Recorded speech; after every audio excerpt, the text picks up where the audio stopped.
Bem-vindos a mais uma aula de Física Geral 2. Dando continuidade ao assunto de máquinas térmicas, na última aula nós discutimos o que é uma máquina térmica e falamos do trabalho de Sadi Carnot.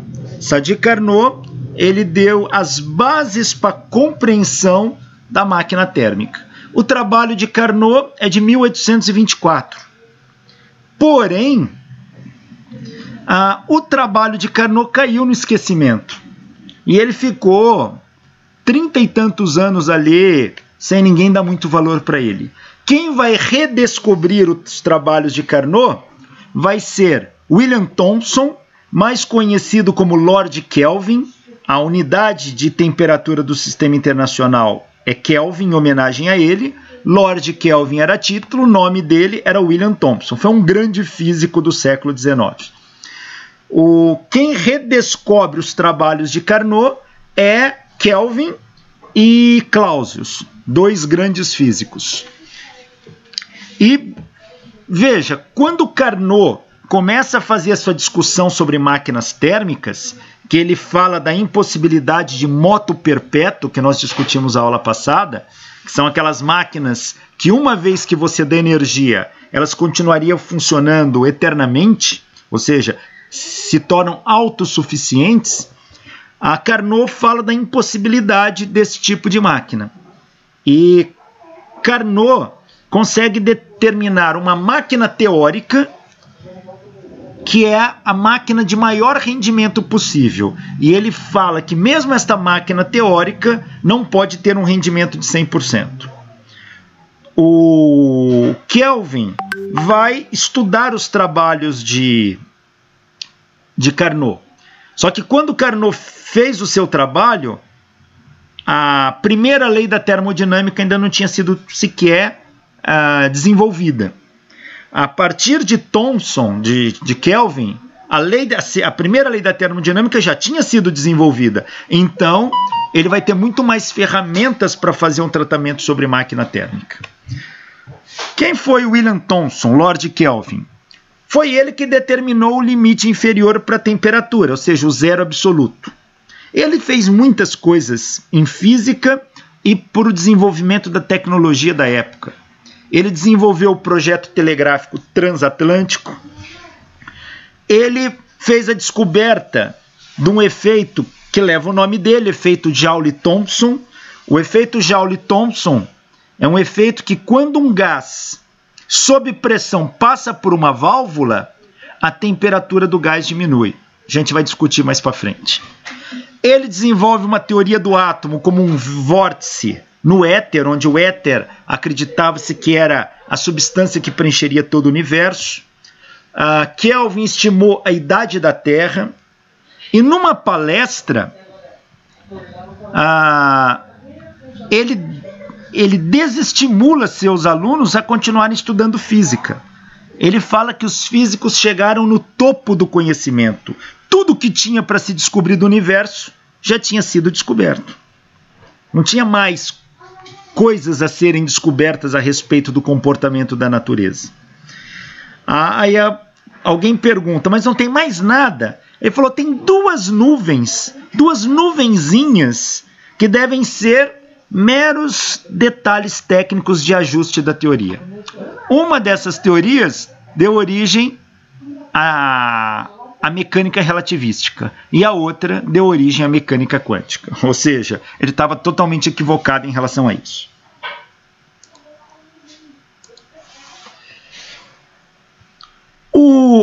Vai ser em cima do estudo dos trabalhos de Carnot que Kelvin vai propor um enunciado geral que é conhecido como segunda lei da termodinâmica.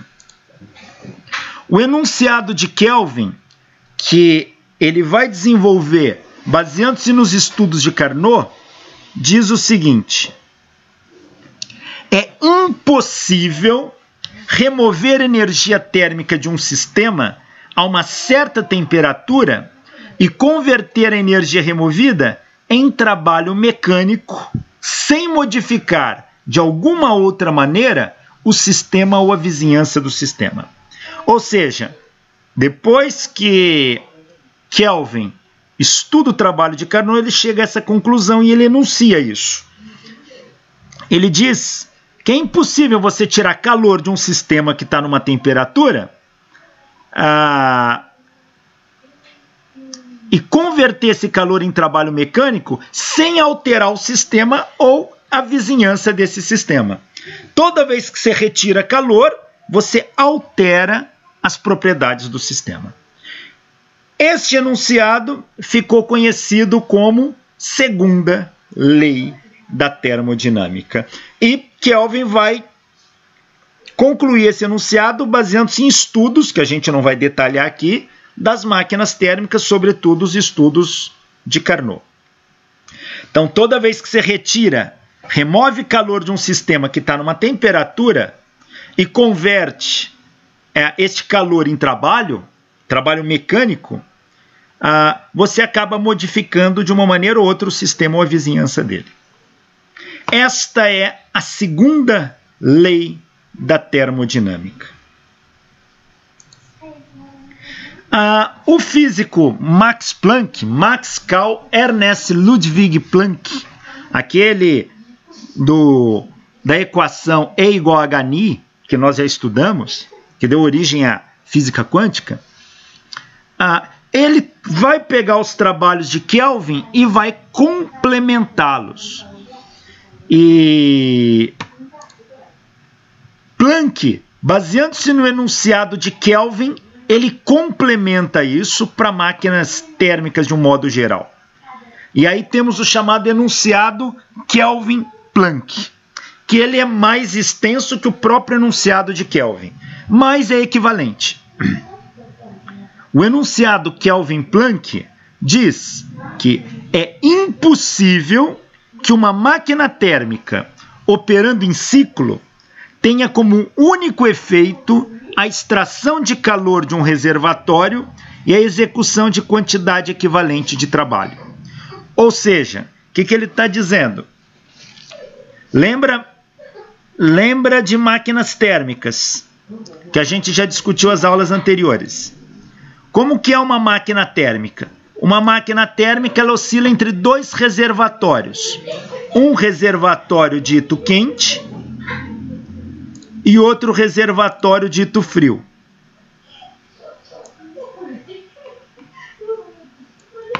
Então temos aqui um reservatório frio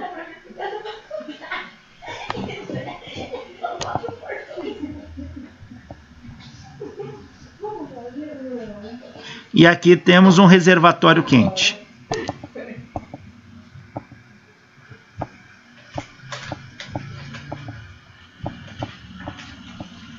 A gente já discutiu a aula passada no trabalho de Carnot que o reservatório ele seria uma fonte inesgotável ali de energia do ponto de vista teórico. Quer dizer, você pode retirar calor da fonte quente que você não altera a temperatura dela. Você pode mandar calor para a fonte fria que você não altera a temperatura dela.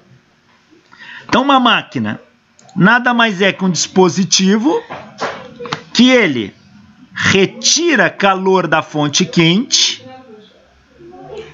parte deste calor é utilizado para realizar trabalho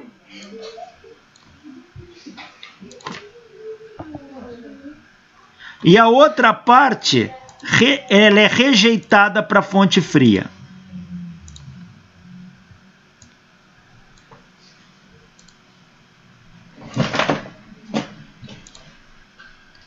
A outra parte é rejeitada para a fonte fria.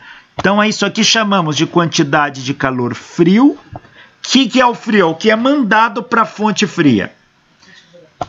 Este aqui é chamado quantidade de calor da fonte quente, é o que sai da fonte quente. E aqui nós vamos... E essa aqui é a nossa máquina. Tá? Essa é a nossa máquina. Nós vamos aqui fazer uma reconsideração de sinais. A gente havia definido, quando um corpo ganha calor, o calor é positivo. Quando um corpo perde calor, o calor é negativo. Mas, historicamente, no estudo das máquinas térmicas, não levar em conta esse tipo de sinal. Então, a gente vai manter a sinalização histórica. O calor que sai da fonte quente, ele é positivo, e o calor que vai para a fonte fria é positivo. Tá? Quem é o trabalho? Bom, é uma contabilidade aqui. A energia que entra, que é a quantidade de calor da fonte quente, tem que ser igual ao trabalho mais a quantidade de calor da fonte fria. Ou seja, o trabalho da máquina térmica é a quantidade de calor da fonte quente menos a quantidade de calor da fonte fria. Se não quiser errar, você está habituado com aqueles sinais que a gente usou, coloque em módulo aqui, porque independente do sinal, isso aqui vai ficar positivo. Tá? Esse é o trabalho. O que diz o enunciado de Kelvin Planck? Que é impossível uma máquina operando em ciclos pegar todo o calor da fonte quente e transformá-lo totalmente em trabalho e não mandar nada para a fonte fria, ou seja, quantidade de calor para a fonte fria é zero. Ou seja, todo o trabalho seria o calor da fonte quente. O enunciado de Kelvin Planck diz que isso é impossível. Isso seria uma máquina perfeita, ela estaria aproveitando 100% do calor da fonte quente e transformando integralmente em trabalho. Ou seja, o enunciado de Kelvin Planck está dizendo para a gente que nenhuma máquina, por melhor que ela seja, uma máquina térmica, uma palavrinha importante, lembra que a máquina térmica opera em ciclos, operando em ciclo. Se ela não operar em ciclo, isso pode acontecer. O que é operar em ciclo? Ela retira calor da fonte quente, realiza trabalho, manda calor para a fonte fria, volta à posição inicial e repete. Retira calor da fonte quente, realiza trabalho e rejeita calor para a fonte fria. Ela tem que estar operando em ciclo. Então, o enunciado de Kelvin Planck, baseado nos estudos, o Planck chega a essa conclusão baseando-se nos estudos de Kelvin, e Kelvin, por sua vez, tira suas conclusões baseando-se nos estudos de Carnot. Que nenhuma máquina térmica operando em ciclo vai conseguir retirar calor da fonte quente e convertê-lo integralmente em trabalho. É isso que diz o enunciado Kelvin Planck. Que, de certa maneira, é o que já dizia o Kelvin. O enunciado, ele fala que é impossível remover energia térmica de um sistema sem afetar o sistema. Ora, se eu afetei o sistema, afetar quer dizer mudar as trocas de energia. Se eu joguei calor no sistema, parte realizou trabalho, parte varia energia interna pela primeira lei da termodinâmica, mas o sistema não é perfeito. Então, uma parte ele vai perder na forma de calor. Então, o enunciado de Kelvin Planck está dizendo para a gente, nenhuma máquina térmica, por mais perfeita que seja, operando em ciclo, vai conseguir tirar calor da fonte quente e convertê-la integralmente em trabalho. Este enunciado é equivalente ao enunciado de Kelvin, dito de outra forma. Isto é a segunda lei da termodinâmica. Ou seja, o que diz a segunda lei da termodinâmica? Nenhuma máquina térmica operando em ciclo vai conseguir retirar calor da fonte quente e convertê-lo 100% em trabalho útil. Então tá aqui, olha, um reservatório quente, um reservatório frio. A máquina térmica retira calor da fonte quente, converte integralmente em trabalho e não manda nada para a fonte fria. O que está dizendo o enunciado de Kelvin Planck é que isto é impossível. Impossível. Ou seja, a gente sabe que trabalho pode ser convertido 100% em calor, mas calor não pode ser convertido 100% em trabalho, é 100 menos uma quantidade por cento. Essa quantidade X ela vai ser, na máquina térmica, rejeitada para a fonte fria. Tá? Então, esta é a segunda lei da termodinâmica, enunciada pelo princípio aí de Kelvin-Planck. Ou seja, não existe máquina térmica perfeita. Uma máquina térmica, se ela retirou o calor da fonte quente, ela usa para realizar trabalho, mas só uma parte disso. A outra parte é jogada para a fonte fria. Então, uma máquina térmica que só opere nesse sentido, daqui para cá, e não manda nada para a fonte fria, não existe. Essa máquina térmica é impossível de acontecer. Este é o enunciado de Kelvin-Planck.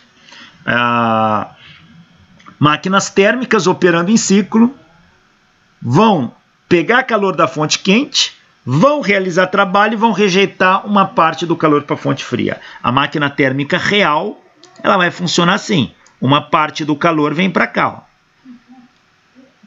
Essa é a quantidade de calor da fonte fria. E aqui é o trabalho, e essa é a quantidade de calor da fonte quente. O trabalho é a quantidade de calor da fonte quente menos a quantidade de calor da fonte fria. Se tiver em dúvida lá com o sinal, coloque em módulo aqui. Ó. Tá aí. Então é assim que... Essa é uma máquina real. A máquina impossível é aquela que o calor rejeitado para a fonte fria é zero. Ou seja, isso aqui não tem. Todo o calor da fonte quente virou trabalho. Essa máquina é impossível. É isso que diz o enunciado de Kelvin-Planck. É isso que diz a segunda lei da termodinâmica.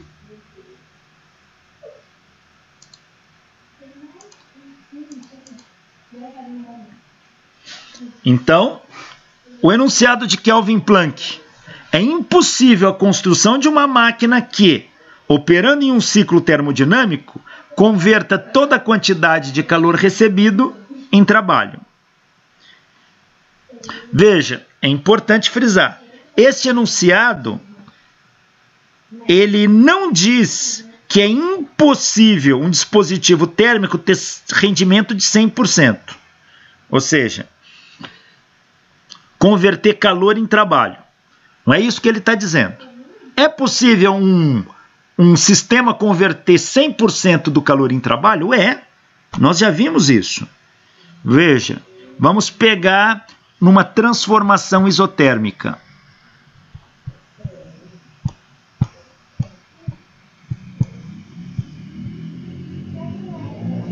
Vamos imaginar aqui um cilindro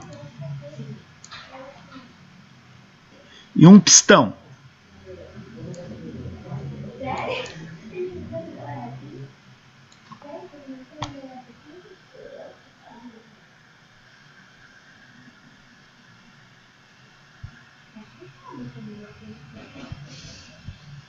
E aqui eu tenho um gás ideal. Se eu der calor para esse gás,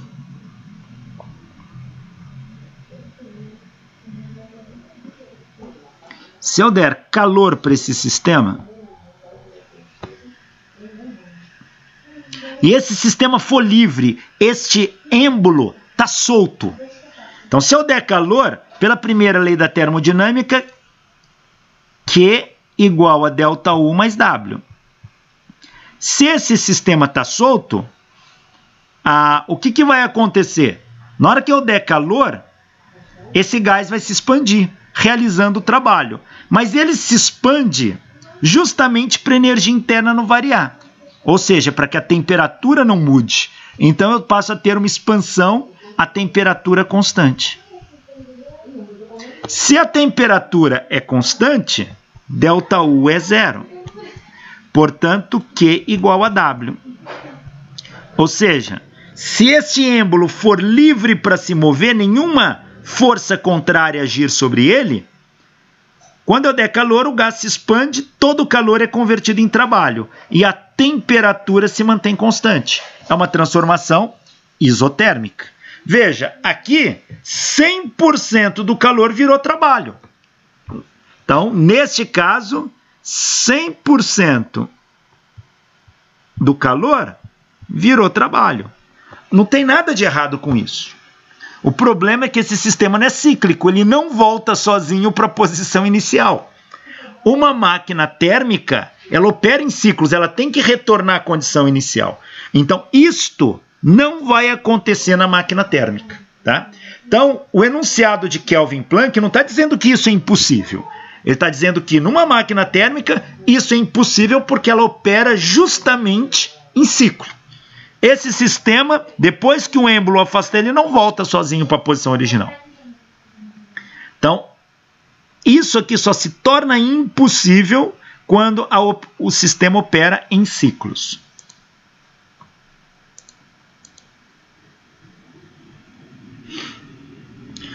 Este enunciado implica que não é possível que um dispositivo térmico tenha um rendimento de 100%, ou seja, por menor que seja, sempre há uma quantidade de calor que não se transforma em trabalho efetivo. Se a máquina opera em ciclos, parte da energia daquilo não vai ser transformada em trabalho útil e vai ser jogada fora na forma de calor. Jogado para onde? Para a fonte fria.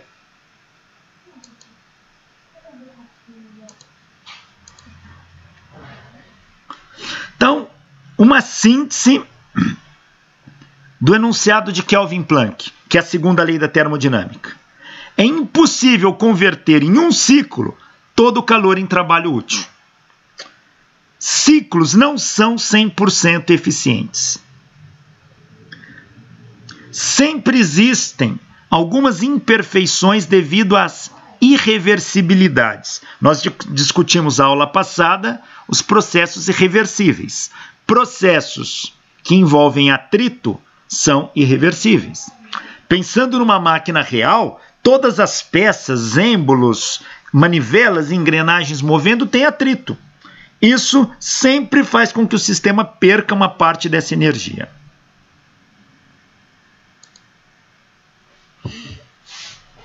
Então, é impossível para qualquer sistema operar em um ciclo termodinâmico e fornecer uma quantidade líquida de trabalho para suas vizinhanças, enquanto recebe energia por transferência de calor de um único reservatório térmico. Ou seja, pegar calor só do reservatório quente e transformá-los integralmente em trabalho sem mandar nenhum calor para a fonte fria. Isto é impossível. Este é o enunciado Kelvin Planck. Esta é a segunda lei da termodinâmica. Então veja que a segunda lei da termodinâmica foi pensada exclusivamente em cima de máquinas térmicas. Mas aí entra em cena um outro físico, na mesma época em que Kelvin começa a fazer os estudos em cima do trabalho de Carnot, Rudolf Clausius também estuda os trabalhos de Carnot. E ele vai aprofundar na teoria do calor. Foi Clausius que deu à teoria do calor uma base sólida. Ele se baseia nos estudos de Fourier também. Ele apresenta pela primeira vez a segunda lei da termodinâmica. Apesar da gente chamar o enunciado de Kelvin de segunda lei da termodinâmica, não tinha esse nome na época, apesar que a gente sabe que é a segunda lei da termodinâmica. Vai ser Clausius que vai apresentar o nome, segunda lei da termodinâmica, pela primeira vez. Ele vai introduzir um conceito muito importante que a gente vai ver mais para frente, que é o conceito de entropia. E ele introduz um teorema muito importante da mecânica à termodinâmica, que é o teorema do Virial.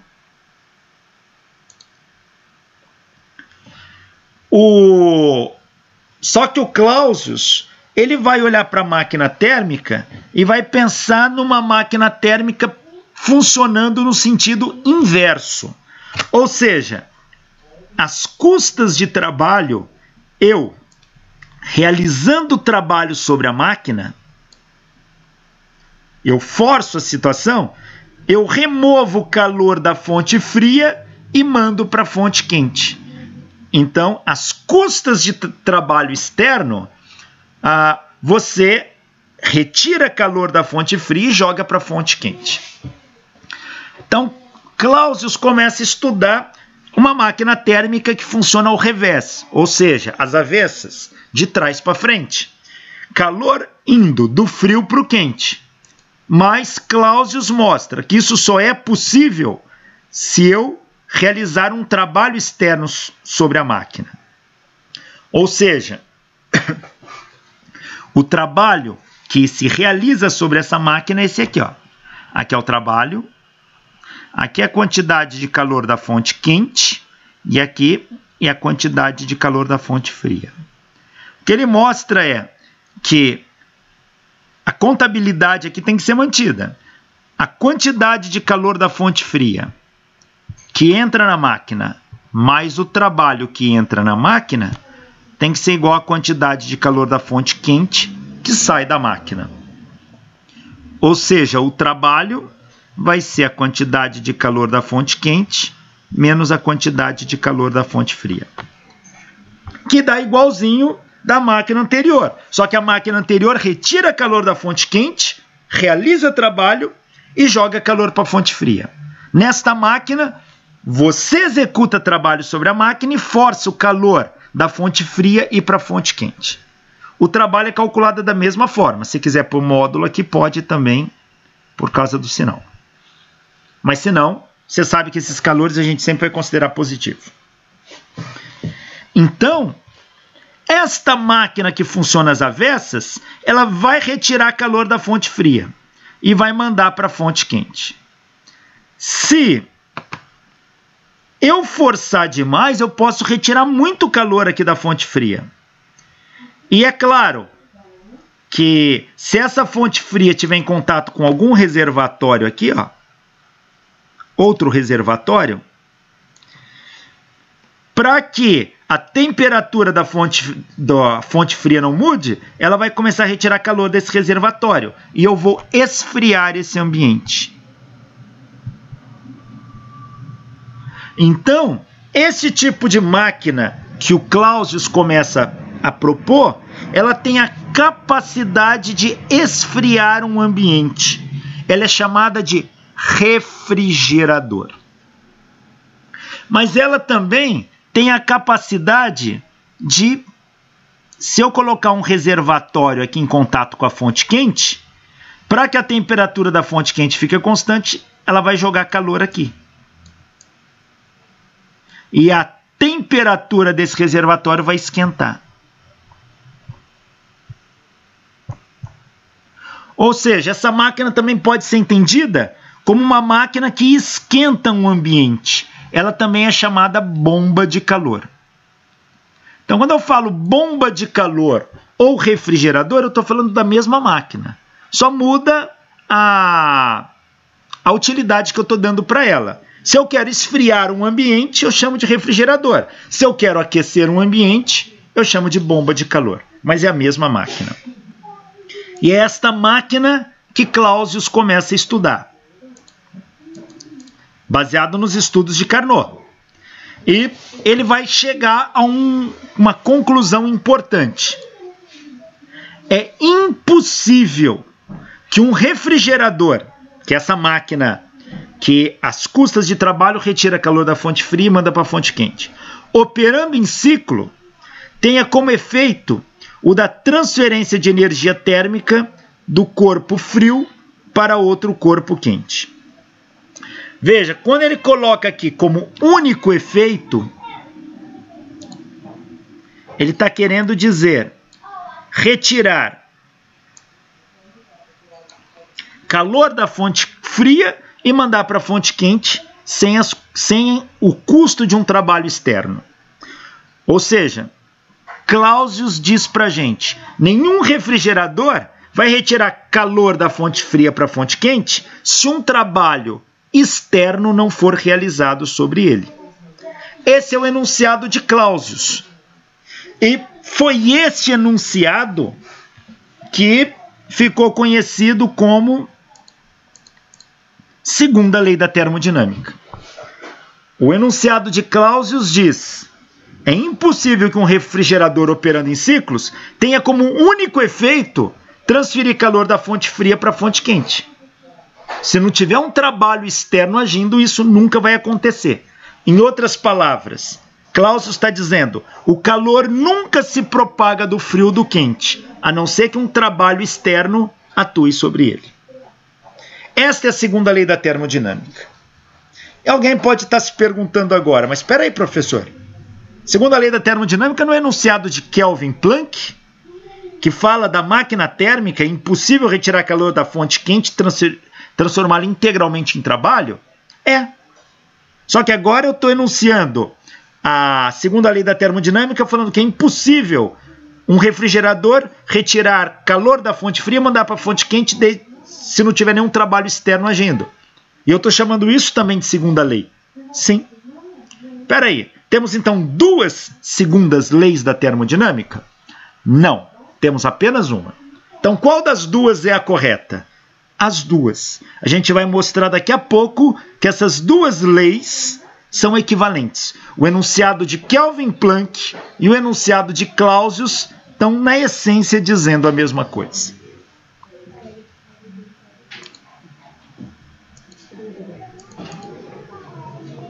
Então, o enunciado de Clausius diz: o calor não pode fluir de forma espontânea de um corpo de temperatura menor para outro corpo de temperatura mais alta. De forma espontânea. Espontânea quer dizer fazendo a natureza agir sozinha.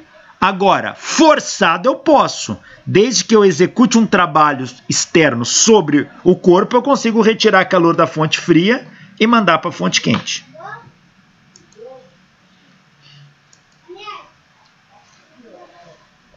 Tendo como consequência que o sentido natural do fluxo de calor é o da temperatura mais alta para a temperatura mais baixa, e que para que o fluxo seja inverso, é necessário que um agente externo realize trabalho sobre o sistema.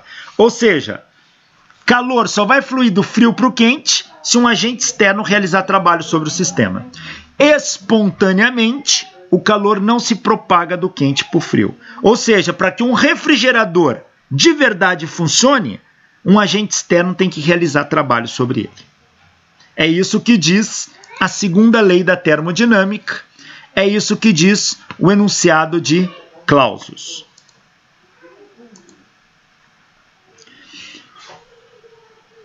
Veja, o enunciado de Clausius não exclui a possibilidade de transferir calor de um corpo mais frio para um corpo mais quente. Entretanto, as palavras único efeito sugerem que isso possa ocorrer desde que seja fornecida energia ao sistema, desde que seja fornecido trabalho ao sistema. Então, o calor sai do frio para o quente sob a ação de um trabalho externo. Agora, se não tiver trabalho externo, o calor só se propaga do quente para o frio e nunca do frio para o quente. Então você nunca vai ver espontaneamente você colocar uma pedra de gelo num refrigerante e o refrigerante congelar. Por quê? Porque o calor vai sair do quente para o frio, do corpo de maior temperatura para o corpo de menor temperatura. Quando eu coloco uma pedra de gelo no refrigerante, como o refrigerante está numa temperatura maior, o calor sai do refrigerante para a pedra de gelo, aquecendo a pedra de gelo a ponto de derretê-la e abaixando um pouco a temperatura do refrigerante. Mas você nunca vai ver acontecer o seguinte: a pedra de gelo começar a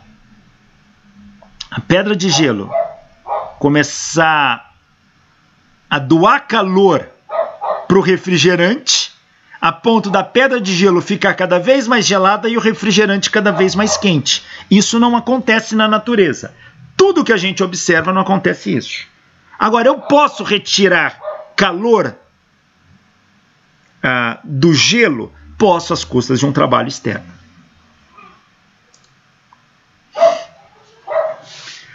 Veja, aparentemente temos duas segundas leis da termodinâmica. O enunciado Kelvin-Planck e o enunciado de Clausius.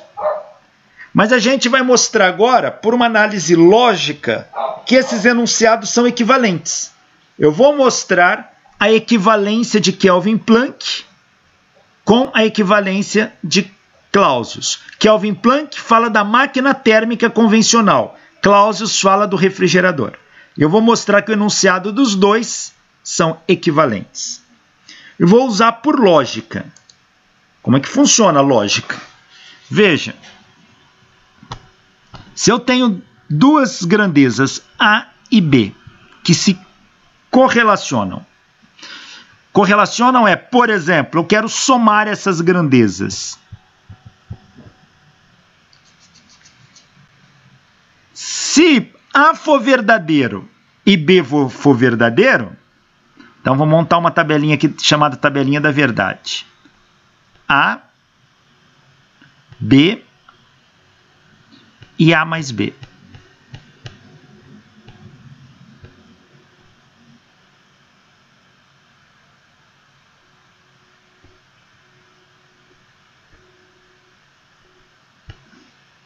Então, eu vou montar uma tabelinha da verdade aqui da seguinte maneira.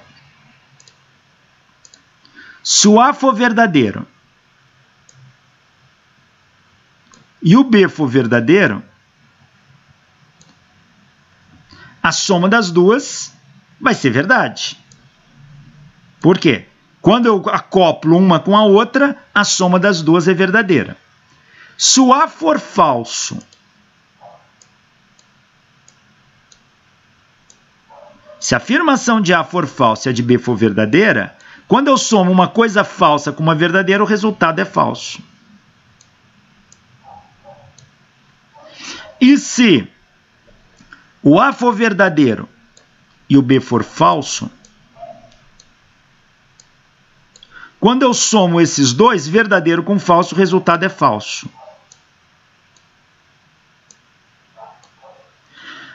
Isto a gente chama de análise lógica. Ou seja, se eu vou acoplar um enunciado com o outro, ou seja, juntar os dois, se um for falso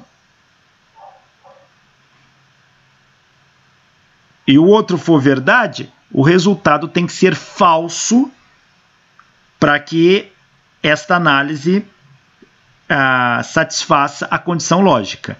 Ou seja, se um for falso somar com verdadeiro, o resultado é falso.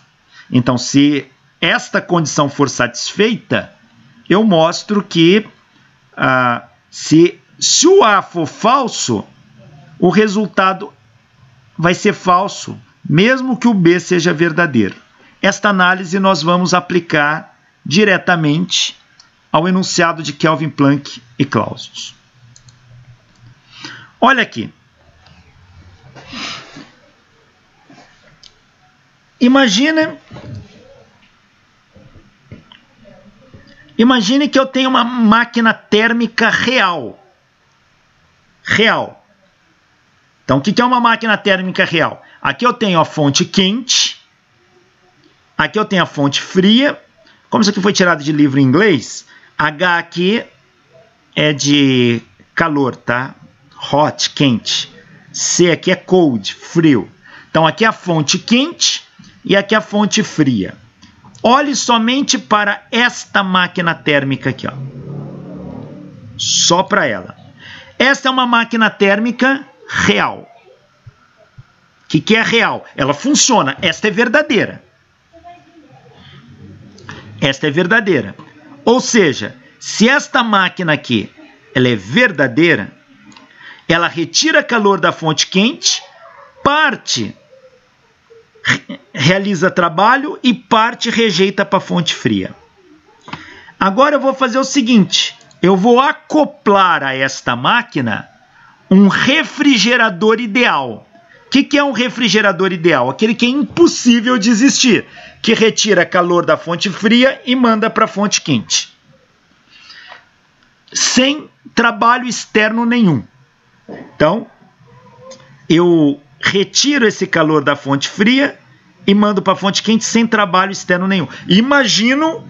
Imagine que fosse possível.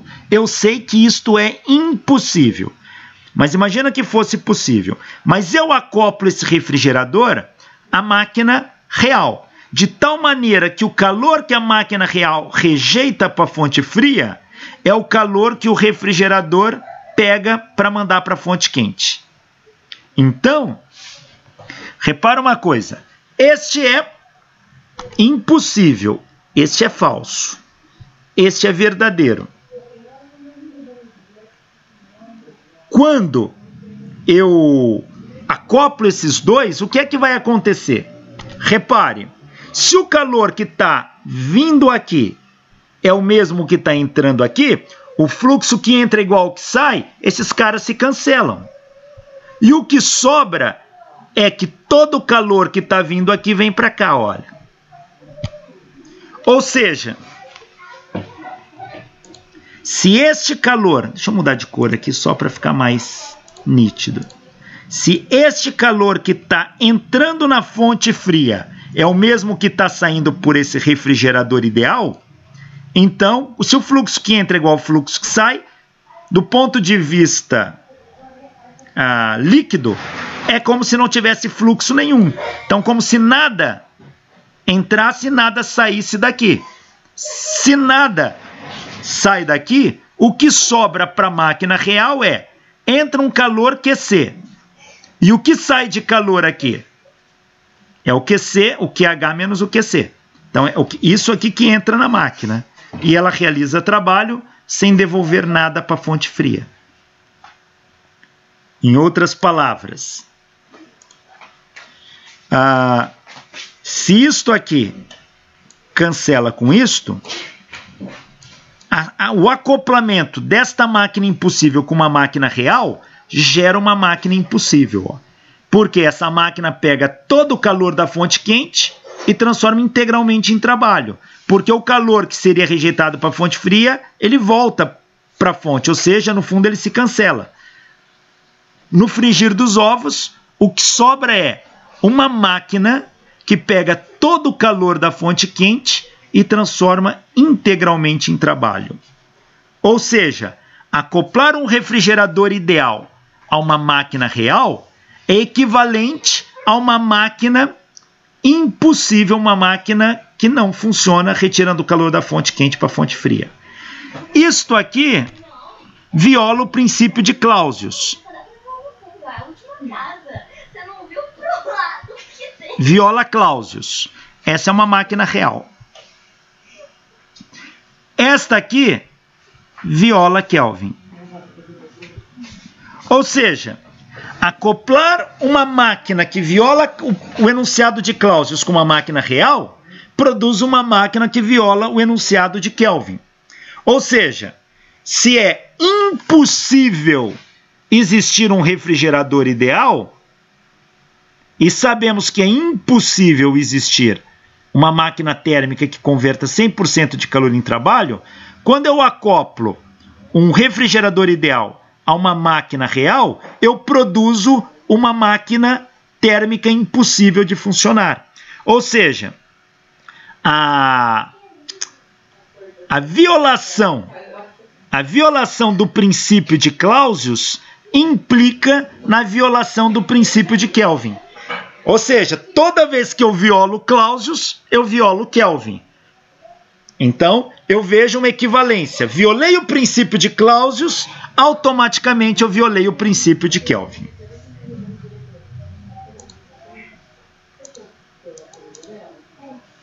Vamos agora analisar o contrário. Vamos pensar num refrigerador real. Então aqui, só vou olhar para isto aqui, ó. Aqui é um refrigerador real, tá? Verdadeiro. Como que funciona um refrigerador real? Às custas de trabalho externo, ele retira calor da fonte fria e manda para a fonte quente. Então, isso aqui é real. Só que eu vou acoplar a este refrigerador externo uma máquina impossível, uma máquina ideal, que retire 100% do calor e transforme integralmente em trabalho, não rejeitando nada para a fonte fria. Então, eu acoplo a este refrigerador aqui uma máquina impossível, que retira 100% do calor e transforma integralmente em trabalho. Eu vou pegar o trabalho desta máquina impossível e injetar no refrigerador aqui, olha. Então veja o que acontece. Veja o que acontece. Se eu pego o calor da fonte quente e transformo em trabalho, então esse trabalho é igual ao calor da fonte quente. E agora, com as custas desse trabalho, eu retiro o calor da fonte fria. Então o que chega aqui é o calor da fonte quente mais a fonte fria. Espera aí, mas aqui eu tenho calor fluindo para cá, da fonte quente, e calor fluindo para cá, da fonte fria. Ou seja, calor fluindo, entrando na fonte quente, e calor saindo da fonte quente. Como esses calores, o fluxo que entra é igual ao que sai, então no fundo é como se eu cancelasse isto aqui. Ou seja, todo o calor da fonte fria que sai aqui vai chegar até aqui. Ou seja, eu transfiro integralmente calor da fonte fria para a fonte quente, sem precisar do trabalho, uma vez que o trabalho externo ele é igual ao calor e os calores se cancelam, o trabalho externo se cancela. Ou seja, se eu violo, esse aqui é o princípio de Kelvin, Kelvin-Planck. Isto aqui viola Kelvin.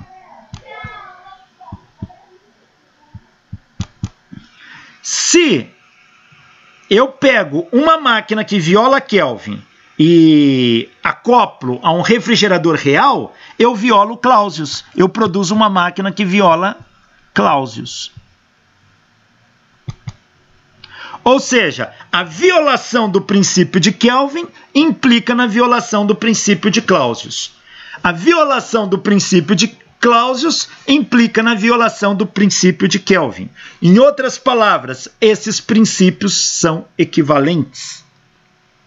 Então, falar do princípio de Kelvin-Planck ou falar do princípio de Clausius, na essência estamos falando da mesma coisa, de uma impossibilidade de transformar calor em trabalho. Tá? Então, esses dois princípios são equivalentes. E os dois princípios podem ser entendidos como a segunda lei da termodinâmica. Então, o que diz a segunda lei da termodinâmica? Que é impossível uma máquina térmica operar em ciclos, retirar calor da fonte quente e transformá-lo 100% em trabalho. Ou, equivalentemente, é impossível um refrigerador retirar calor da fonte fria e mandá-lo 100% da fonte quente espontaneamente, não havendo nenhum trabalho externo agindo sobre ele. Então, tanto um quanto o outro é a segunda lei da termodinâmica.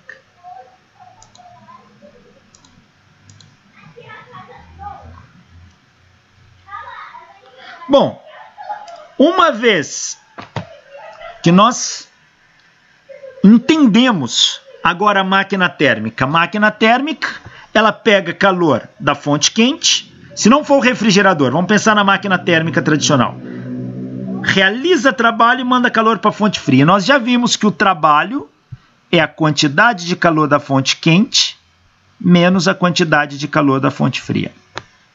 Então já sabemos isso. A pergunta é, Carnot já havia dito que nenhuma máquina é 100% eficiente. Se nenhuma máquina é 100% eficiente, como calcular a eficiência de uma máquina térmica? Como Como a gente calcula a eficiência? Eficiência, uma palavra também para ela é rendimento, é a mesma coisa. Rendimento ou eficiência.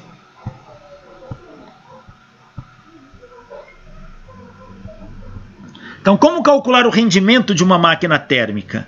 Como calcular a eficiência de uma máquina térmica? O rendimento e eficiência, dependendo do livro que vocês pegam, ele tem uma letra diferente. Tem livro que usa a letra grega eta para rendimento. Outros usam a letra grega epsilon. E outros usam a letra e. Eu vou usar indistintamente ora uma, ora outra, para vocês se acostumarem com essa simbologia. E, eta ou ezinho, todos eles são símbolos utilizados para rendimento ou eficiência. Uns livros chamam de rendimento, outros chamam de eficiência. Então, como calcular isso? Vamos lá. Bom, pela primeira lei aqui, a gente sabe que a quantidade de calor da fonte quente que entra aqui tem que ser o trabalho realizado, mas o calor rejeitado para a fonte fria. E cuidado com o linguajar. A gente usa o termo rejeitado para a fonte fria, assim mesmo que se fala, tá? Então é muito comum você ouvir isso. Rejeitado para a fonte fria é o calor que foi mandado para a fonte fria. Então daqui a gente tira que o trabalho é a quantidade de calor da fonte quente menos a quantidade de calor da fonte fria. O que é rendimento? É quanto de energia você produz pela quantidade total de energia. Então, rendimento, vou chamar da letrinha grega eta aqui, ó, é a energia produzida pela energia total que você tem.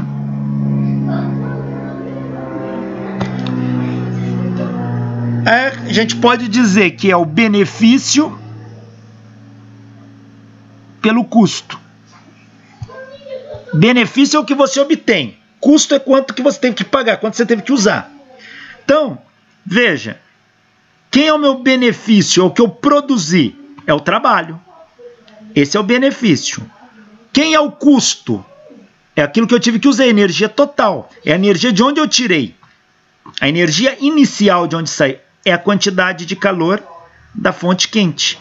Então, rendimento é o trabalho pela quantidade de calor da fonte quente. Isso é rendimento.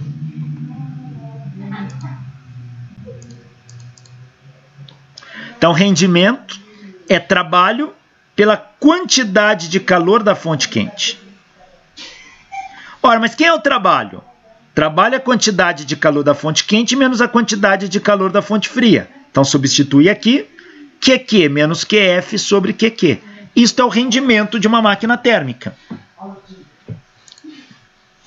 QQ dividido por QQ dá 1. 1 menos QF sobre QQ. Ou seja, o rendimento de uma máquina térmica é 1 menos a quantidade de calor da fonte fria dividido pela quantidade de calor da fonte quente. É assim que se calcula. Esse rendimento só vai ser 100% se a quantidade de calor rejeitada à fonte fria for 0. Ó. For 0. Se eu colocar 0 aqui, isso aqui dá 1. Porém, a gente acabou de ver pelo enunciado Kelvin Planck que é impossível isso acontecer. Portanto, esse cara nunca vai dar 0. Portanto, o rendimento de uma máquina térmica nunca vai ser 100%. O valor mínimo para o rendimento de uma máquina térmica é 0, desde que a máquina não realize nenhum trabalho.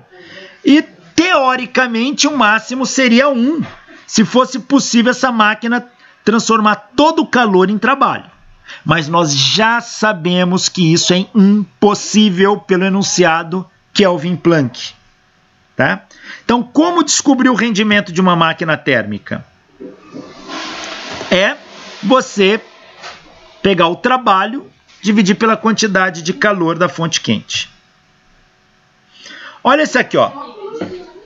Um motor a vapor realiza um trabalho de 12 kJ, quando lhe é fornecida uma quantidade de calor de 23 kJ. Qual a capacidade percentual que o motor tem de transformar energia térmica em trabalho? Capacidade percentual de transformar energia térmica em trabalho é o rendimento.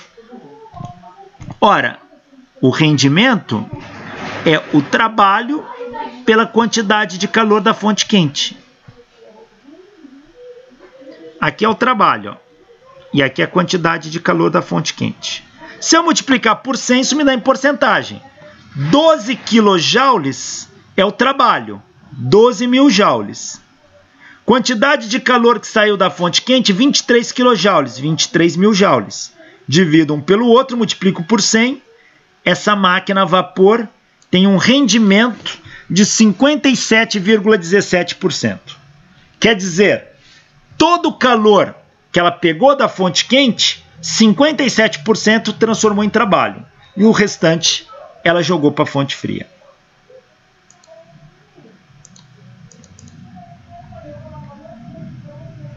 Olha esse aqui, ó.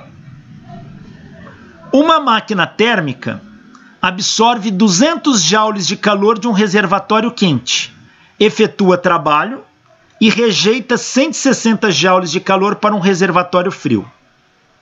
Qual o rendimento desta máquina? Qual o trabalho realizado pela máquina? Vamos lá. Rendimento é 1 menos a quantidade de calor da fonte fria pela quantidade de calor da fonte quente. É 1 menos quantidade de calor que ele rejeita para a fonte fria, 160 joules. Quantidade de calor que ele recebe da fonte quente, 200 joules. Fazendo essa conta, isso dá 0,2 ou 20%. Esta máquina térmica tem um rendimento de 20%. Ou seja, de todo o calor que ela ganhou da fonte quente, 20% ela transformou em trabalho. 80% ela jogou para a fonte fria. Qual o trabalho desta máquina? Posso lembrar que o trabalho é a quantidade de calor da fonte quente menos a quantidade de calor da fonte fria. Olha que aqui eu pus módulo, antes eu não pus. Por quê? Só para lembrar que o sinal que a gente usava lá nos gases ideais para a quantidade de calor é que se um sistema perde calor, o calor é negativo. Se ele ganha calor, o calor é positivo. Aqui a gente sempre está pegando esses calores positivos na máquina. Então o trabalho é 200 joules menos 160 joules. O trabalho vai dar 40 joules. Ou poderia ter pensado diferente. O rendimento não é de 20%? Então, o trabalho vai ser o rendimento vezes a quantidade de calor da fonte quente. Lembrando que trabalho, que rendimento é o trabalho pela quantidade de calor da fonte quente. 20% de 200 dá uns 40. Tá aí.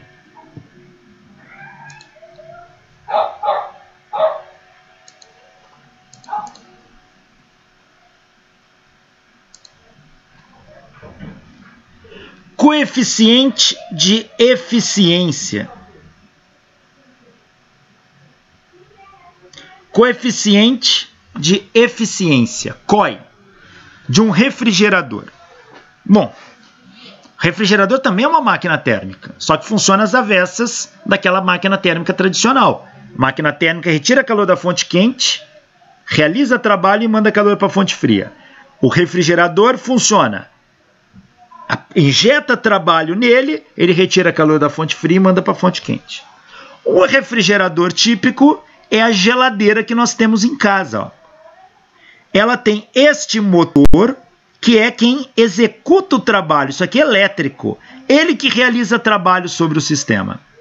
E aí, ele retira calor de dentro da geladeira e joga para fora. Então, dentro da geladeira fica frio, e o lado de fora, atrás da geladeira, fica quente. Então, olha, como que funciona um refrigerador? O que esse motor faz? Como que ele funciona?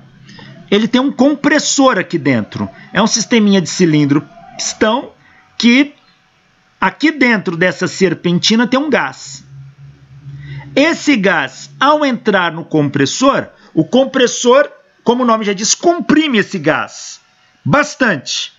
Aí uma válvula abre e esse gás é ejetado para cá, do lado cá direito. O gás é ejetado a alta pressão, porque ele foi comprimido pelo compressor. Então o gás é ejetado a alta pressão, a válvula abre e ele sai em alta velocidade, aí, alta pressão. Aí ele vai percorrer toda a serpentina, passando por dentro da geladeira e voltando a baixa pressão aqui. Entra no cilindro, é comprimido de novo e o ciclo se repete. Aí você pode estar se perguntando, tá bom, eu entendi que o gás vai circular, mas como é que ele retira calor de dentro da geladeira? Existe um fenômeno chamado efeito Joule-Thomson. É um efeito muito bonito. A gente não vai estudar a natureza dele aqui, nós só vamos enunciá-lo. O efeito Joule-Thomson diz o seguinte: a expansão rápida de um gás ao passar por uma válvula ou compressor provoca o abaixamento da temperatura do gás. Ou seja, o que é o efeito Joule-Thomson? Toda vez que um gás sob pressão é ejetado, a temperatura do gás cai. Por que ela cai? Vai depender, envolve as capacidades térmicas aí. Você tem um diagrama que você vê que acima ou abaixo de um limite, isso passa a acontecer. A gente estuda isso em termodinâmica mais avançada ou fisicoquímica, também avançada. Mas o efeito Joule-Thomson é, toda vez que um gás sob pressão se expande rapidamente, a sua temperatura cai. A temperatura ambiente, todos os gases que sofrem o efeito Joule-Thomson têm o seu abaixamento de temperatura quando eles se expandem, exceto hidrogênio, hélio e neônio. Os únicos gases que fazem exceção à regra aí, a temperatura ambiente, é o hidrogênio, o hélio e o neônio. O hidrogênio, quando eu expando ele rapidamente, ele esquenta. Mas o hélio também e o neônio também. Tirando esses três, todos os demais gases, quando você expande rapidamente, a temperatura cai. Esse é o efeito Joule-Thomson. Qualquer um aqui que já foi num posto de gasolina, encheu o pneu do carro e aquele jato de ar passou pelo dedo, você vê que congela a ponta do seu dedo. Por quê? Aquele jato de ar está sob pressão. Quando você abre a válvula, ele expande rapidamente. Ao passar pelo dedo, a temperatura dele cai e rouba calor do seu dedo. Isso é efeito Joule-Thomson. Faz o seguinte, pega um pneu de automóvel, de caminhão, vai ali na válvula, aperta, abre a válvula, aperta o biquinho ali com o dedo e deixa o ar vazar. Como aquilo está sob pressão, o ar expande rapidamente. E por efeito Joule-Thomson, ele vai esfriar, roubando o calor do seu dedo. Você vai ver que teu dedo congela, forma até bolha por resfriamento. Isso é o efeito Joule-Thomson. Dentro da geladeira, o compressor comprime o gás, depois uma válvula abre e expande rapidamente. Na hora que expande, por efeito Joule-Thomson, esse gás resfria. E ao resfriar, tá aqui, eu estou mostrando aqui, olha, ele comprime, é aqui a válvula. Quando a válvula abre esta válvula, o gás expande rapidamente e esfria. Ao esfriar, passando por dentro da geladeira, ele rouba calor de dentro da geladeira. E aí, ele vem para cá um pouco mais quente, é comprimido de novo, a válvula abre, ele resfria de novo e o ciclo se repete. Professor. Pois não? Isso explica também por que o desodorante é gelado? O mesmo princípio. O aerosol. Quando você abre a válvula, ele tem um gás, geralmente nitrogênio. Tá? Ele está sob pressão, porque é a pressão dele que vai expulsar o líquido para fora, na forma de gotículas. Quando você abre a válvula, ele expande rapidamente. E por efeito Joule-Thomson, a temperatura cai, por isso ele fica gelado. E se você segurar o desodorante bastante tempo, você vai ver que até o frasco dele resfria. Porque a temperatura cai bastante. Esse é o efeito Joule-Thomson.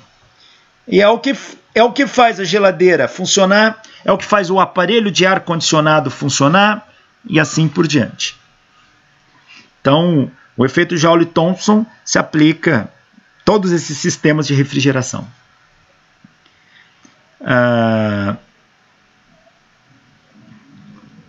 Então tá aqui. É assim que uma geladeira funciona roubando calor do meio. O que é o coeficiente de eficiência de um refrigerador? É o rendimento, de certa forma, desse refrigerador. Mas como ele vem às custas de trabalho interno, então esse coeficiente não se limita a 1, porque eu posso dar o tanto de trabalho externo que eu quiser. Então ele não se limita a 1. Então ele não para em 1. Tá? Ele pode ser maior do que 1 e é o que costuma acontecer. Quem é o coeficiente de eficiência? Aquela mesma coisa. Se ele é um tipo de rendimento, ele é o benefício pelo custo. Benefício é o que eu quero. O que eu quero fazer? Eu quero retirar calor da fonte fria. Então, o coeficiente de eficiência vai ser a quantidade de calor da fonte fria. Qual é o custo? É o trabalho que eu tenho que realizar sobre ele. Portanto, o coeficiente de eficiência de um refrigerador é a quantidade de calor da fonte fria dividido pelo trabalho. Quantidade de calor da fonte fria dividido pelo trabalho. E esse número pode ser maior do que 1, não tem problema. Normalmente é. Tá? Quando é que um refrigerador é eficiente? Quanto maior for este COI. Quanto maior este COI, mais eficiente é um refrigerador. Olha aqui, ó. Um refrigerador tem COI de 5,5. Não tem unidade, é um rendimento. 5,5 quer dizer é o rendimento desse refrigerador. Aliás, boa parte dos sistemas de refrigeração, geladeira, ar-condicionado, eles têm COI real entre 4 e 6. Geralmente fica em torno disso. Por quê? Porque isso também depende da eficiência com que o gás realiza o efeito Joule-Thomson. O efeito Joule-Thomson, ele não é o mesmo para todos os gases. Cada gás tem seu efeito Joule-Thomson. Então tem gás que é mais eficiente para resfriar o sistema quando se expande. Nos sistemas de refrigeração usa-se um gás conhecido comercialmente como freon. Ele tem um grande efeito Joule-Thomson, tá? Então, o efeito Joule-Thomson, alguns gases são mais eficientes do que outros. Então, na geladeira, você não vai pôr oxigênio ali. O efeito Joule-Thomson dele é baixo. Coloca o freon, que tem um alto efeito Joule-Thomson e rouba muito calor ali de dentro. Mesmo assim, os refrigeradores reais têm coeficiente de eficiência em torno de 4 a 6.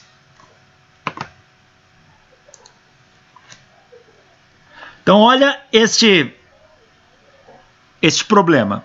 Um refrigerador tem coeficiente de eficiência de 5,5. Que trabalho é necessário para este refrigerador congelar 1 litro de água, inicialmente a 10 graus Celsius, em cubos de gelo a 0 graus Celsius?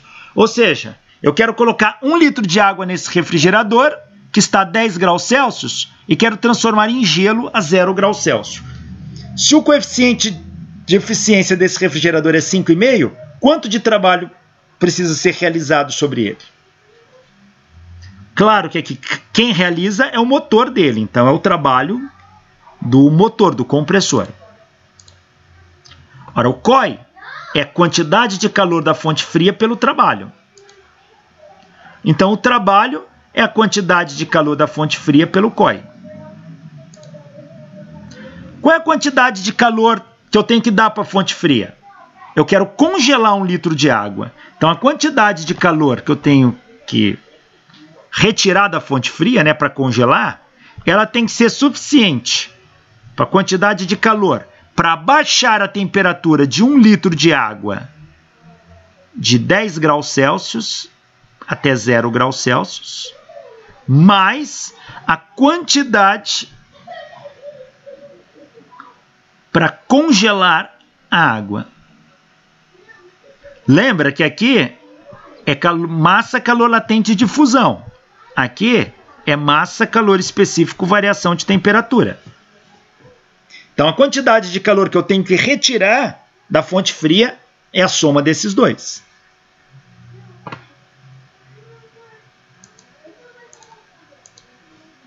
Então, quantidade de calor da fonte fria é a quantidade de calor para resfriar 1 litro de água até 0 graus Celsius, mais a quantidade de calor para congelar esta água. Então, a quantidade para resfriar vai ser MC delta T, para resfriar. Então, para tirar a água de 10 graus Celsius e levar para 0. É massa, calor específico, variação de temperatura. A massa de água é de 1 litro. 1 litro de água equivale aproximadamente a 1 kg de água. O calor específico da água é de 4,18 kJ por quilograma Kelvin. E a variação de temperatura de 10 para 0 é de 10 graus Celsius. Como a variação em Celsius é igual à variação em Kelvin, é de 10 Kelvin. Na verdade é menos 10. Mas como eu não vou pegar isso aqui negativo, estou pegando em módulo. Então estou usando 10. Fazendo essa conta, esta quantidade aqui dá 41,8 kJ. A quantidade agora, esta aqui para congelar a água, é a massa vezes o calor latente de fusão da água. É 1 kg de água. Calor latente de fusão, se pegar lá na tabela, é de 333,5 kJ por quilograma. Multiplica, dão 333,5 kJ.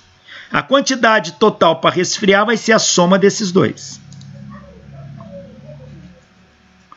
Vai ser 41,8 mais 333,5. Se eu quisesse o rigor, aqui seria negativo, porque essa variação de temperatura é negativa. E como eu estou congelando, o calor latente de fusão aqui também fica negativo. Então isso aqui seria negativo. E o meu trabalho eu uso assim.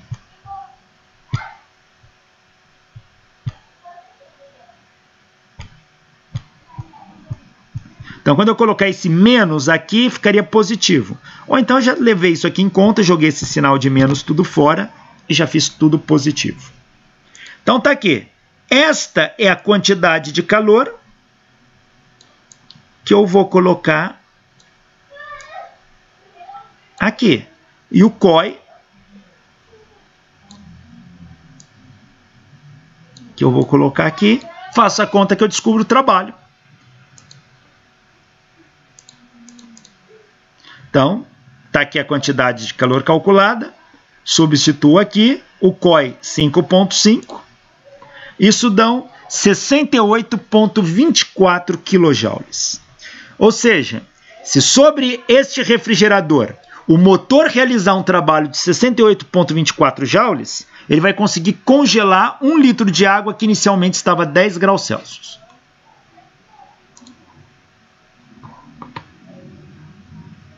Tá aí.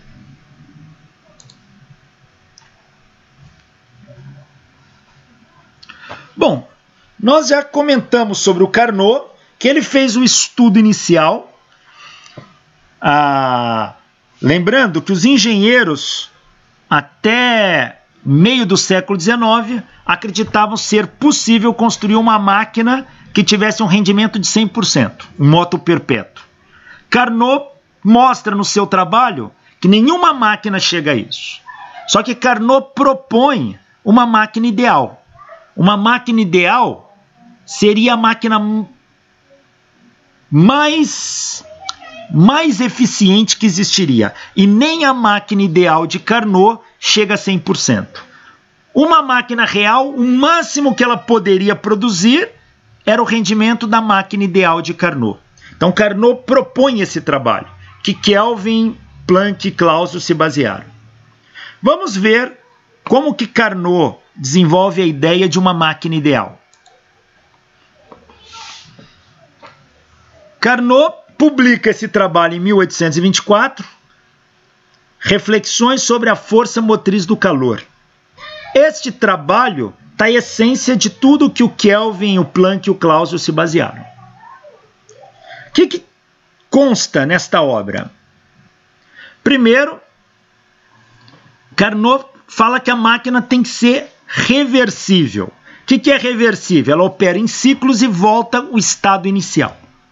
E Carnot demonstra nesse trabalho, matematicamente, que a máquina reversível é a máquina mais eficiente que existe. Então, a máquina reversível é a máquina mais eficiente que existe. Não é 100% também. Ele já deixa claro, nenhuma máquina tem eficiência de 100%. Então, para Carnot, máquinas reversíveis são as mais eficientes que existem. Uma máquina reversível, ele opera em ciclos entre dois reservatórios, um quente e um frio. Ou seja, a máquina térmica, para ser eficiente, ela tem que ser reversível, operando entre dois reservatórios, um quente e um frio.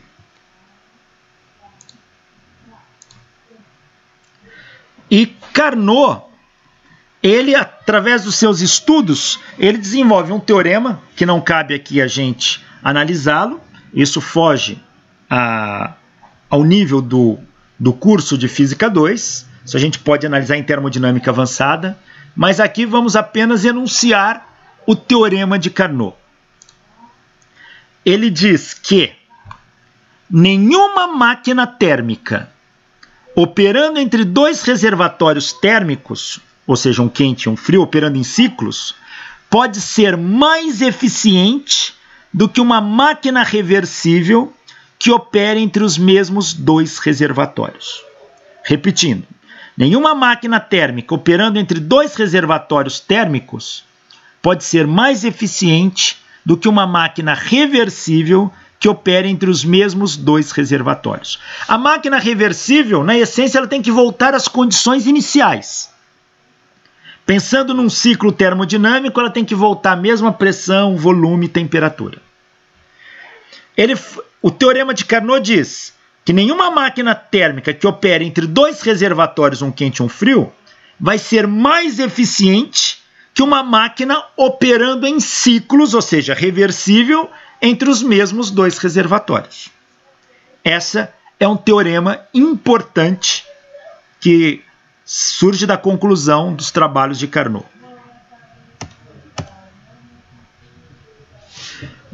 O próprio Carnot reconhece que essa máquina reversível é uma máquina ideal, tá?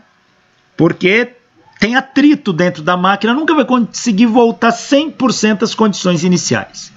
Mas ele propõe a existência de uma máquina reversível operando em ciclos. E ele diz que essa é a mais eficiente de todas.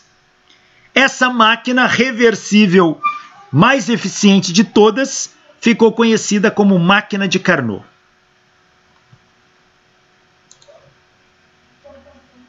O ciclo que a máquina de Carnot realiza ficou conhecido como ciclo de Carnot. E a máquina de Carnot é uma máquina ideal, cujo rendimento não pode ser superado por nenhuma outra máquina. Através do teorema de Carnot, ele constrói idealmente uma máquina. E Carnot, no seu teorema, mostra nenhuma máquina real operando entre um reservatório quente e frio vai ser mais eficiente que a máquina ideal que ele propõe, que é conhecida como máquina de Carnot. Ou seja, a máquina de Carnot ela não existe na prática, mas ela pode ser usada como parâmetro de comparação para uma máquina real. A máquina de Carnot ideal é a melhor máquina que poderia existir, mas ela não existe. Então eu uso ela como parâmetro de comparação. Imagina que o rendimento de uma máquina de Carnot seja operando entre 2 reservatórios, um quente e um frio, seja de 30%. E a minha máquina real, operando entre aqueles mesmos reservatórios, seja de 26%. Ou seja, o rendimento da minha máquina está muito próximo do rendimento da máquina de Carnot. E a máquina de Carnot é aquela que tem o melhor rendimento possível. Nenhuma máquina vai ter rendimento maior do que ela. Então, como o rendimento real da minha máquina está perto da máquina de Carnot, eu considero a minha máquina boa. Então, a máquina de Carnot ela é ideal, ela é idealizada, e ela vai ser usada como parâmetro de comparação para uma máquina real. Máquina de Carnot, ela não existe de fato.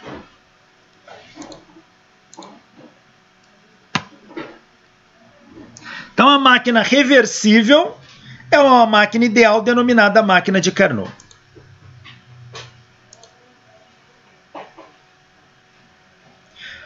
O ciclo que a máquina de Carnot realiza é chamado ciclo de Carnot.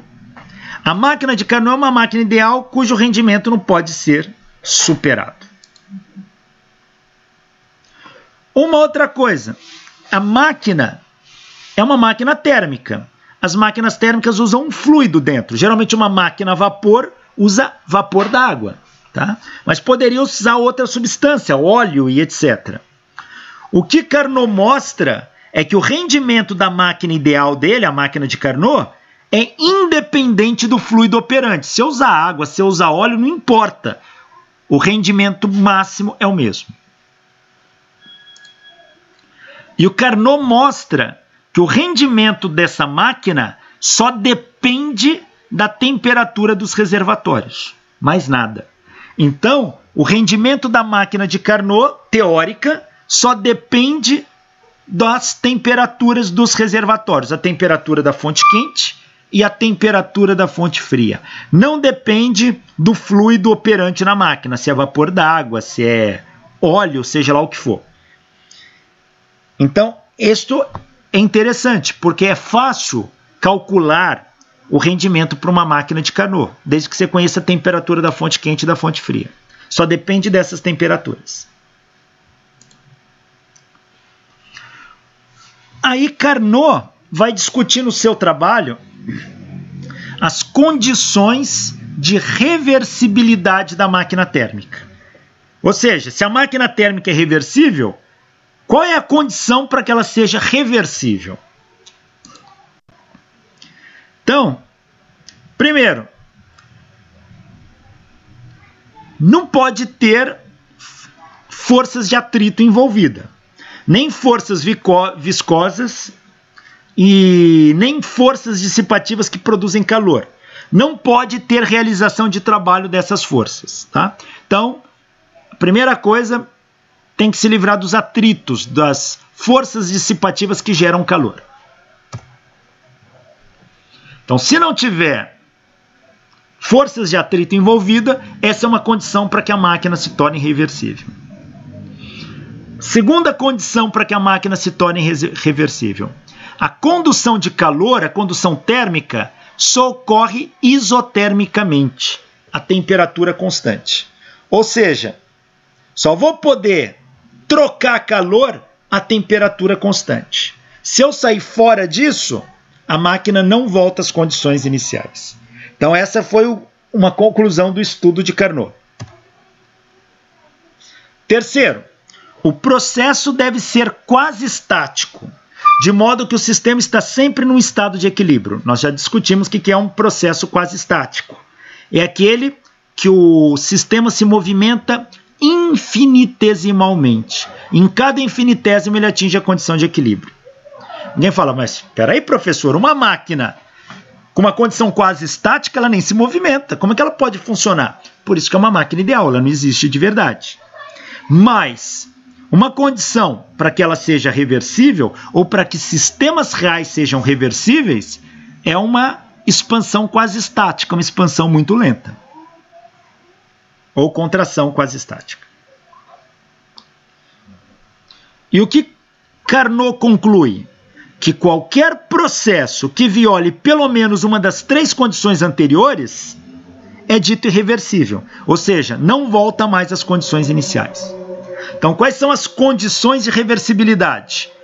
Não pode ter atrito, a troca de calor só pode ocorrer isotermicamente e todo o processo deve se movimentar de maneira quase estática.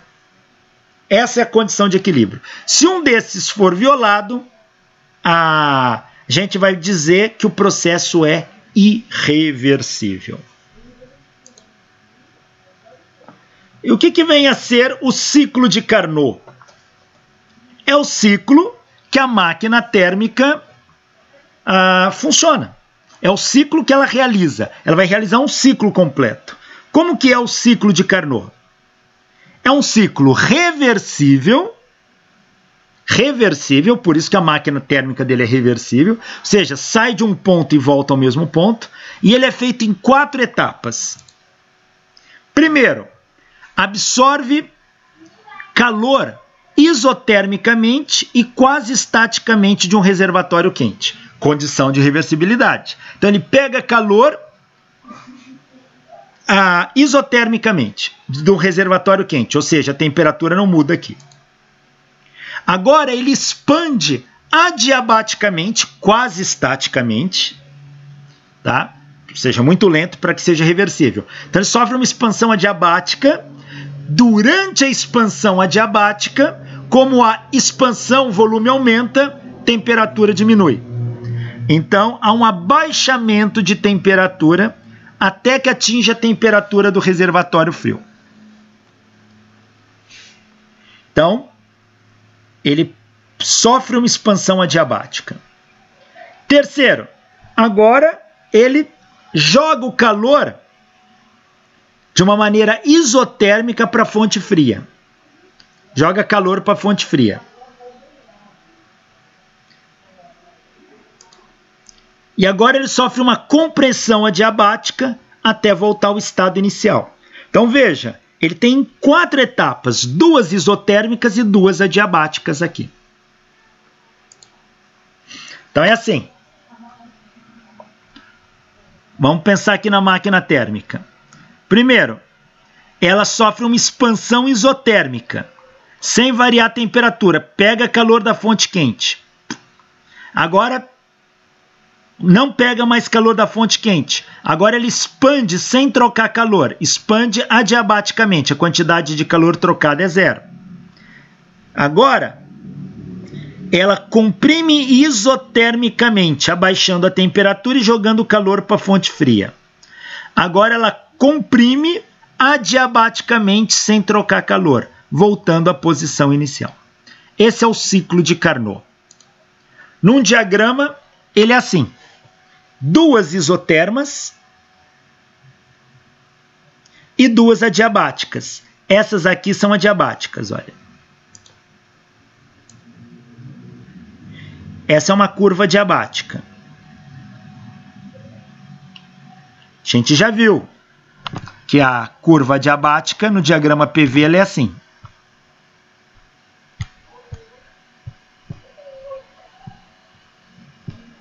E a isotérmica, ela é assim. Então, aqui é isotérmica. Aqui é adiabática. Aqui é isotérmica. E aqui é adiabática. Então, o ciclo de Carnot é formado por 2 isotermas e 2 adiabáticas. Esse é o ciclo. Ele sai do ponto A para o B. Ele sofre uma expansão. Por quê? O volume aumenta. Só um minutinho. Isso aqui tocou na hora indevida.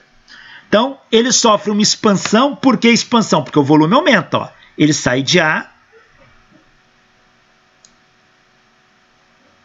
para B. Então, aqui ele tem um volume VA e aqui um volume VB. Então, de A para B, você tem uma variação de volume aí. O volume aumentou. Só que isso é uma expansão. Esta expansão de A para B, ela ocorre ao longo desta linha. Ó. ela é uma isotérmica, temperatura constante. Depois, ele vem de B para C. O volume também aumenta, mas agora por meio de uma diabática, sem troca de calor.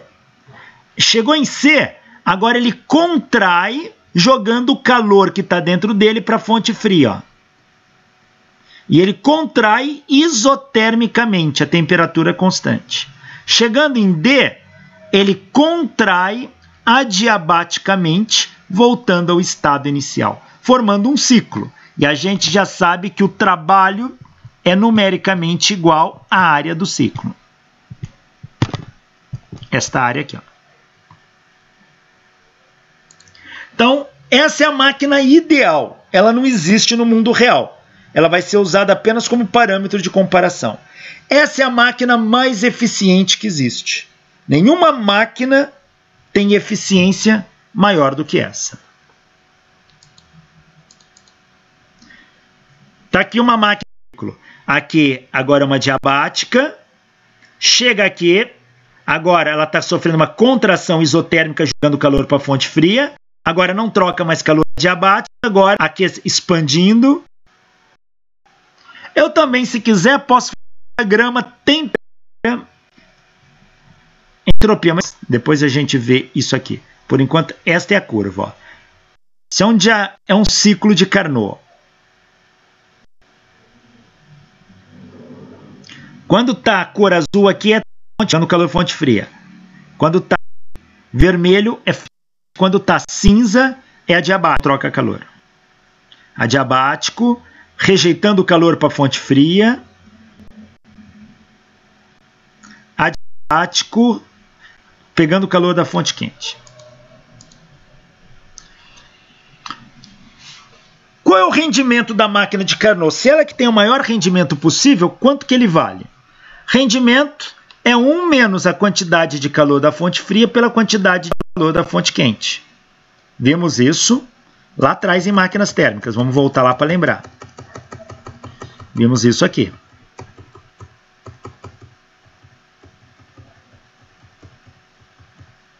Está aqui.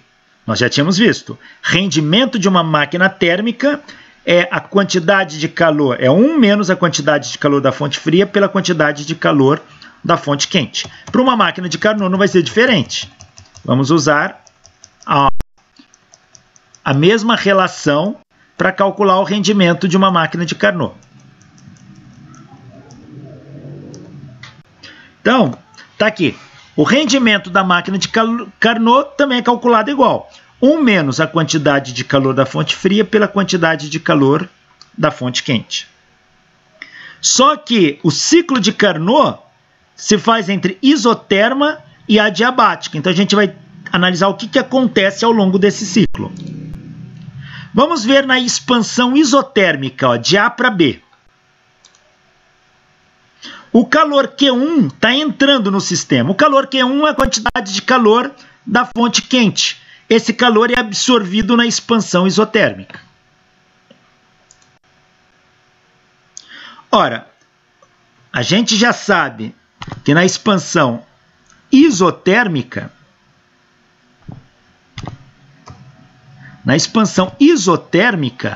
temperatura é constante,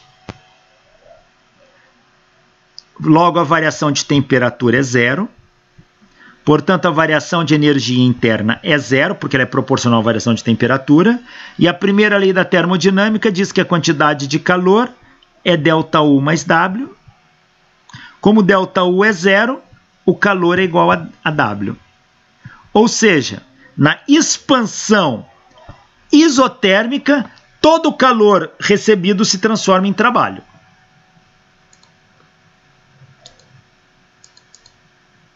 Então, a quantidade de calor da fonte quente vira trabalho na expansão isotérmica, pois a variação de energia interna é nula. A gente já calculou lá atrás o trabalho na expansão isotérmica, na transformação isotérmica. Se alguém não se lembra, algumas aulas anteriores nós calculamos que o trabalho na transformação isotérmica é nRT ln do volume final pelo volume inicial. Como o trabalho é igual à quantidade de calor da fonte quente, então a quantidade de calor da fonte quente é nRT ln do volume final pelo volume inicial. Quem é o T?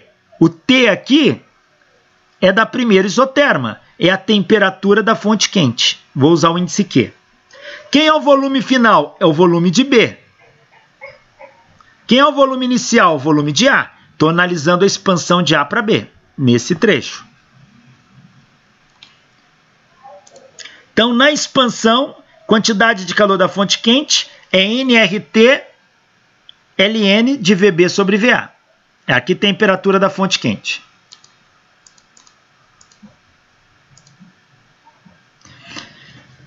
Agora vamos analisar aqui no trecho CD. Que no trecho CD é uma compressão adiabática.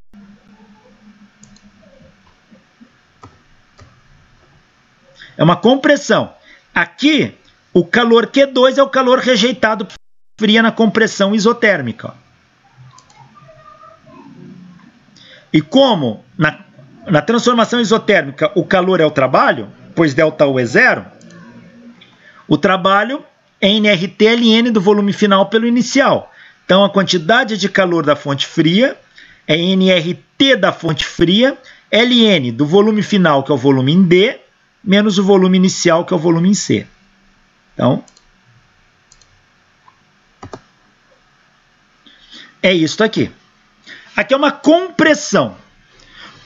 Como aqui eu não canso de falar que a gente trabalha em módulo, então, na verdade, o que eu estou trabalhando é com módulo disso. Eu vou fazer o seguinte, eu vou inverter a ordem do que está aqui no logaritmo. Ó. Vou colocar o VC em cima, o VD embaixo, isso aqui fica menos 1.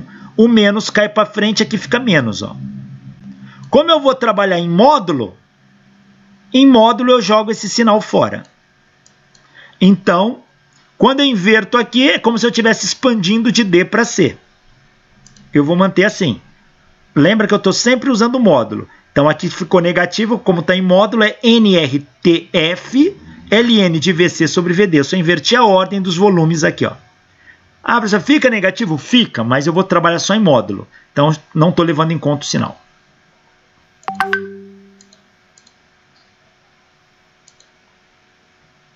Agora, eu vou calcular QF sobre QQ. QF sobre QQ. Então, eu vou pegar aqueles dois valores que eu calculei. QF, nRTF ln de VC sobre VD. QQ, nRTQ ln de VB sobre VA. Agora eu vou analisar o que acontece na expansão adiabática, de B para C. Ora, de B para C, se a expansão é diabática, eu posso usar aquela relação que nós vimos na transformação adiabática. TV elevado a gama menos 1 é constante. Ou seja, a temperatura de B para C, a temperatura aqui, que é a temperatura quente, vezes o volume de B elevado a gama menos 1, tem que ser igual à temperatura aqui, que é a temperatura da fonte fria, vezes o volume em C elevado a gama menos 1. Agora, vou analisar a expansão adiabática de D para A. Você fala, professor, mas de D para A não é uma contração? É, na verdade é uma contração. Então, ó, temperatura... Eu vou analisar como se eu estivesse indo de A para D, porque eu vou inverter. E o sinal? Lembra que eu estou pegando em módulo. Então, eu vou fazer de A para D. Aqui em A é a temperatura, em A que é a temperatura quente, vezes o volume de A elevado a gama menos 1, é igual em D, temperatura em D, que é a temperatura da fonte fria, volume em D, que é VD gama menos 1.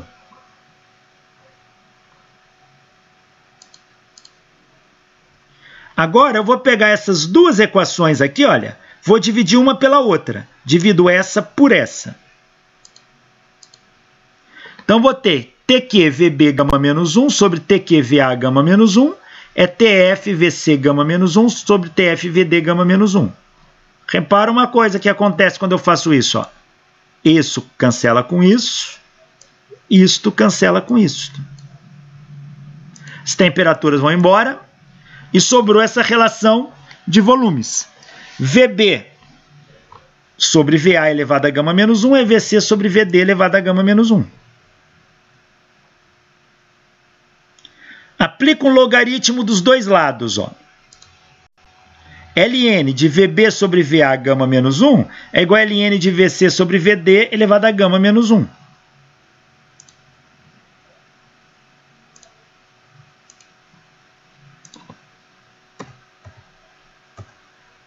Então, esses logaritmos aqui são iguais. Ó. O gama menos 1 cai para frente multiplicando. Aqui eu posso cortar também. Ó. E o que eu concluo? Que esses logaritmos de VB sobre VA é igual ao logaritmo de VC sobre VD. Eles são iguais. Se eles são iguais, eu posso utilizá-lo lá naquela relação inicial. Então, eu cheguei nisso. Nisto e nisto. Ora, se esse logaritmo é igual a esse, ó, VB sobre VA é igual a VC sobre VD, então eu posso cancelar os logaritmos. O NR é o mesmo, eu posso cancelar dos dois lados. Ó. E o que sobra?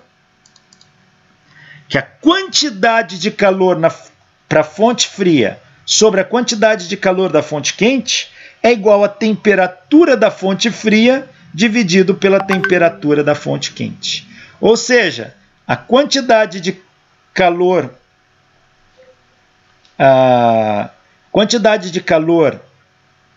e a temperatura estão correlacionadas na máquina idealizada de Carnot.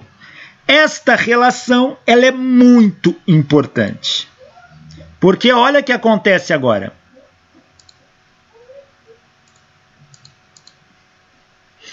Se essa relação é verdadeira para a máquina de Carnot, e o rendimento da máquina é 1 menos QF sobre QQ, eu posso trocar isso pela relação de temperaturas. Logo, o rendimento de uma máquina de Carnot é 1 menos temperatura da fonte fria pela temperatura da fonte quente. E é o que nós dissemos no início. O rendimento da máquina de Carnot só depende das temperaturas do reservatório quente e frio. Tá aí.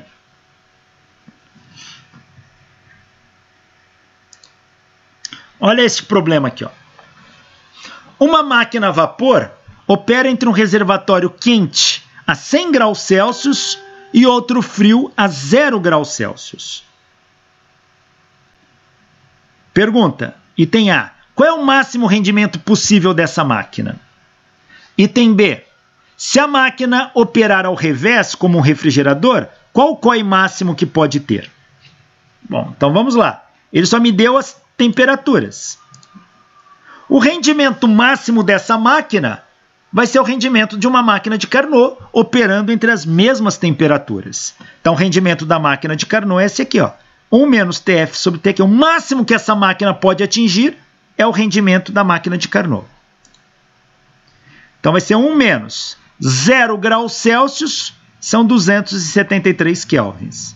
100 graus Celsius, 373. Fazendo essa conta, isso dá um rendimento de 0,268 ou 26,8%. Se fosse uma máquina de Carnot, o rendimento é 26,8%.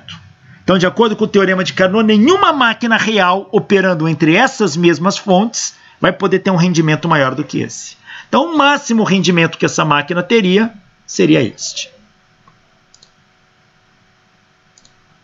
Bom, se ela vai operar como um refrigerador, o COI dela é a quantidade de calor da fonte fria pelo trabalho.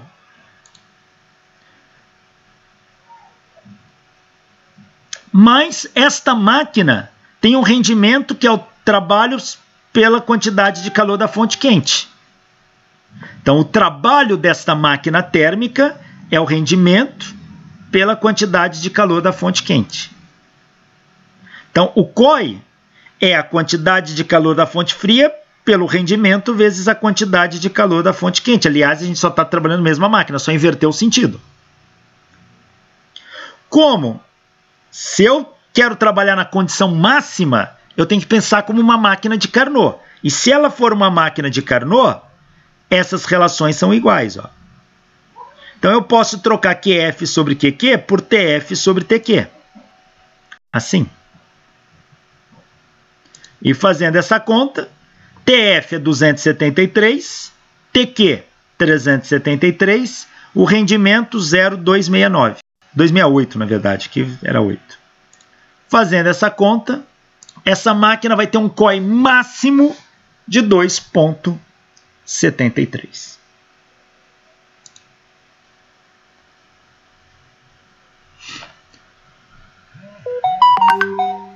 Olha esse aqui. Uma certa máquina remove 200 joules de um reservatório quente a 373 kelvins, efetua 48 joules de trabalho e descarrega 152 joules de calor num reservatório frio a 273 kelvins.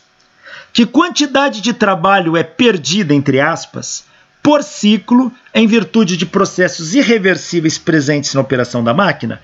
Porque trabalho não é perdido, trabalho é realizado. Mas, o que ele quer dizer com trabalho perdido? Se isso fosse uma máquina de Carnot, ele teria um trabalho máximo. Como ela não é, tem processos irreversíveis, o trabalho realizado vai ser menor que o máximo. Então, a diferença entre o trabalho máximo e o trabalho realizado é o que ele está chamando de trabalho perdido. O rendimento... Olha, o trabalho perdido vai ser a diferença entre o trabalho máximo e o trabalho executado pela máquina. O trabalho máximo menos o trabalho executado pela máquina é de 48 joules. Ó. Qual é o trabalho máximo? É, como a gente viu no exercício anterior, é o rendimento vezes a quantidade de calor da fonte quente, menos 48. Esse é o trabalho perdido.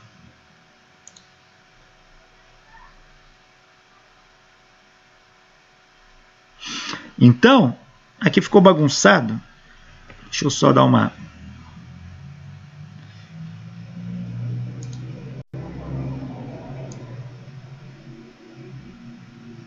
Deixa eu só ver que isso aqui tem coisa perdida. Eu acho que isso aqui não faz parte do problema. Isso aqui não faz parte do problema. Estava perdidão aí.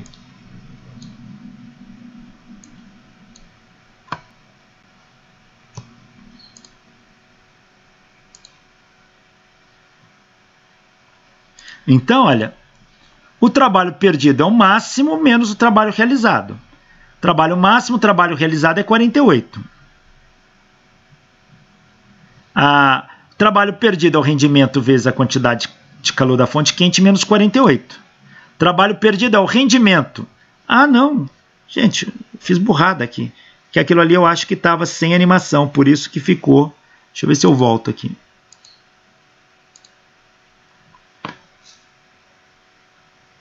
Deixa eu só, que aqui deu uma bagunçada. Ah, por isso.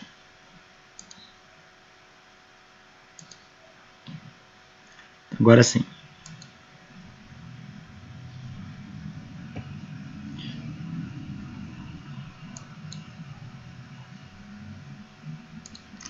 Então tá aqui. Estava bagunçado aqui na hora de... Então, olha. Esse é o trabalho perdido. O trabalho perdido é o rendimento vezes a quantidade de calor menos 48. Eu preciso do rendimento. Qual é o rendimento máximo dessa máquina? É dado pelo rendimento de Carnot.